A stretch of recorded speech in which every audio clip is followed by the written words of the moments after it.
someone should get admission here at Superior Campus for University Programs मंडी बावली, क्यों कोई यहाँ पे एडमिशन ले? क्या स्पेशल है आपके पास यहाँ पे? सर, अगर बायोलॉजिकल साइंसेस की बात की जाए, science field is nothing without experiment work.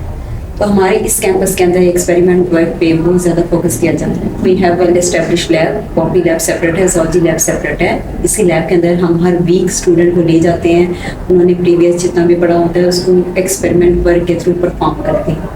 Operators मौजूद हैं, ऑपरेटर्स के थ्रू वो उस ऑपरेटर्स को यूज़ करके रिजल्ट निकालते हैं, एनालाइज करते हैं सैंपल्स को, और उस एक्सपेरिमेंट वर्क के थ्रू फिर वो अंडरस्टैंड करते हैं जो उन्होंने कोर्स पढ़ा। ओके मैम, ये जो हमारे पास वर्किंग सारी होती है, हम प्रैक्टिकल करते हैं, सो इसका असल फ़ायदा तब होता है जब हम इसको रिसर्च के अंदर कन्वर्ट करें। सो क्या ये रीडिंग्स जो वैल्यूज़ वगैरह ये असेस करते हैं लैब में, क्या ये इसको रिसर्च में कन्वर्ट करते हैं?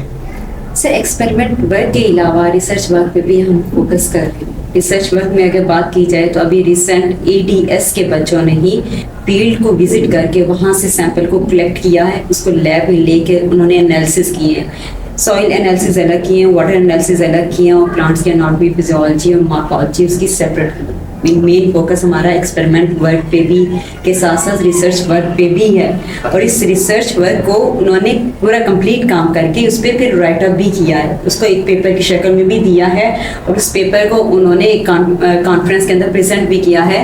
ये IMDRC कॉन्फ्रेंस है और रिसर्च प्रोसीडिंग फाइल है, इसी के अंदर ये सारी सारी पब्लिकेशंस हुई हैं जो बच्चों ने उस कॉन्फ्रेंस के अंदर पेपर को प्रेजेंट किया है। उसके एब्स्ट्रैक्ट को अप्रूवल करने के लिए सबमिट किया हुआ है डिफरेंट जर्नल्स के अंदर, तो इंशाल्लाह ताला हम लोग कहीं ना कहीं से एक्सेप्टेंस ज़रूर मिलेगी। इसके अलावा हमारी डिपार्टमेंट के अंदर रिसर्च एक्सपेरिमेंटल एग्जीबिशन भी हुई है, जिसमें बच्चों ने एक रिसर्च पेपर को, मेन फोकस इनका रिसर्च पेपर था, रिसर्च पेपर को लेकर उन्होंने अपने बहुत सारे पोस्टर्स बनाए और उसको डिस्प्ले किए। अच्छा, जहाँ तक आपने रिसर्च पेपर के ऊपर वर्किंग की बात की, सो डेफिनेटली इसके लिए बड़ा एक वेल ग्रूम्ड, मतलब एजुकेटेड, लर्नड आपको फैकल्टी रिक्वायर्ड होती है। तो क्या आपकी फैकल्टी इतनी कैपेबल है कि वो इसके सारे प्रोसीजर्स को गाइड भी कर सके और बच्चों से इनके ऊपर वर्किंग करवाएं? क्योंकि डाटा एनालिसिस, मेथोडोलॉजी और जो रिसर्च टूल्स हैं, इनको अप्लाई करवाना, it is not child's play, it is so tough. Sir, हमारी डिपार्टमेंट के अंदर 9 to 10 फैकल्टीज मौजूद हैं, और इसमें 9 to 10 फैकल्टीज में ही मोस्टली फैकल्टी PhD।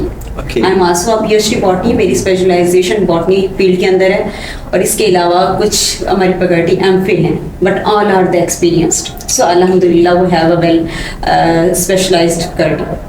ओके, चलिए, ये तो फैकल्टी की हद तक हम चलें, we can say that you have got, but curriculum has a vital role to play.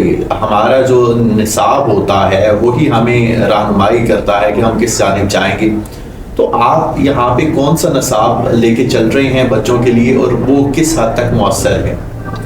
Sir, हमारे पे जो भी कोर्स आउटलाइन दी जा रही है, जो पढ़ाई जा रही है, वो HECC अप्रूव्ड है। We are connected with the GCUF Faisalabad. यहाँ पे सेमेस्टर सिस्टम रनिंग में है। सेमेस्टर सिस्टम के अंदर एक ADP प्रोग्राम है और दूसरा BS प्रोग्राम है। ADAP प्रोग्राम के अंदर 2 years का है, जिसमें 4 सेमेस्टर इन्वॉल्व हैं, और उसके अलावा BS प्रोग्राम है जिसके अंदर जो कि 4 year का है, और उसके अंदर 8 सेमेस्टर जो है वो इन्वॉल्व है। Okay, मतलब it is approved and HEC's verified syllabus that we are having. Okay, thank you very much for your time. Thank you.